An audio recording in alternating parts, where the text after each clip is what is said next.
Welcome to Through the Bible in a Year with Pastor John. We invite you to join us at 1 Oakleigh Avenue in North Providence, Rhode Island. This podcast is presented to you by The Way Ministries, supported by listeners like you. For donations, live videos, podcasts, and more, please visit www.thewayministriesri.org. Thank you and have a great day.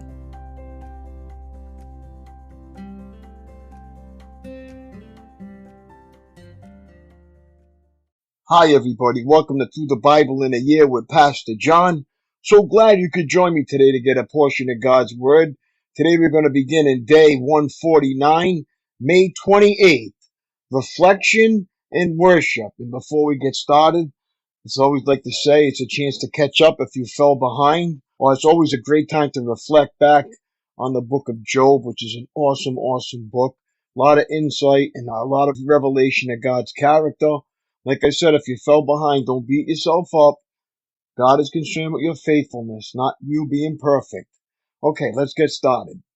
Searching for answers in all the wrong places. The fire of God in your heart will melt the lead in your feet. Look back. Debates have a tendency of going round and round, back and forth. And Job's debate with his three persistent friends is no different. As the verbal ping-pong match continues, chapter after chapter, Eliphaz, Bildad, and Zophar have taken turns attacking Job's credibility and affirming God's justice. From their vantage point, Job deserves what he is getting. With each round of debate, the arguments become more pointed and the atmosphere more charged. Diplomacy and tact give way to allegations and attack.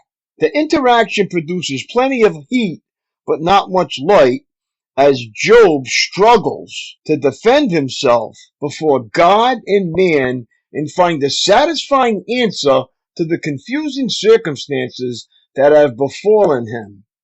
When argument and accusation fail to produce a solution, anger takes over.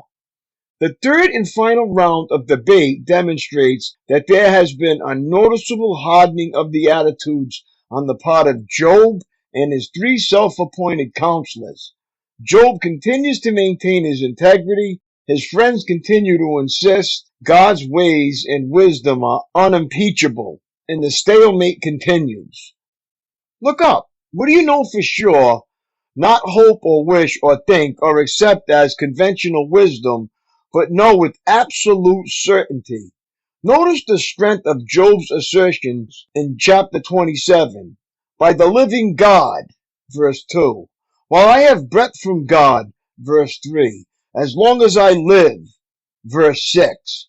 These are not the hopeful musings of an incurable optimist, but the gut-wrenching convictions of an embattled saint.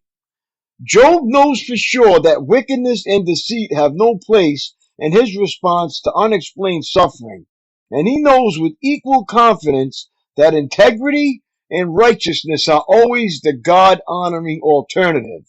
Regardless of how dark the night or bewildering the circumstances, it's always safe to trust the Lord. Look ahead. No one yearns to be crushed. No one welcomes the pain and pressure of adversity. Crushing is a painful, agonizing process, and the scars it leaves behind are real. But only through crushing can God release the full fragrance of His mercy in the life of a man or woman of God. If you are feeling the heat and pressure of painful circumstances today, then you are in good company. Place a copy of these triumphant words of Job in a prominent place and make them yours. But as for me, I know that my Redeemer lives, and he will stand upon the earth at last. And after my body has decayed, yet in my body I will see God. I will see him for myself. Yes, I will see him with my own eyes. I am overwhelmed at the thought. Job 19:25-27. That's so awesome. That's all for today, my friends. It was great reading along with you. Have a great day and keep up the good work. God bless, and I will see you tomorrow. Lord willing, peace.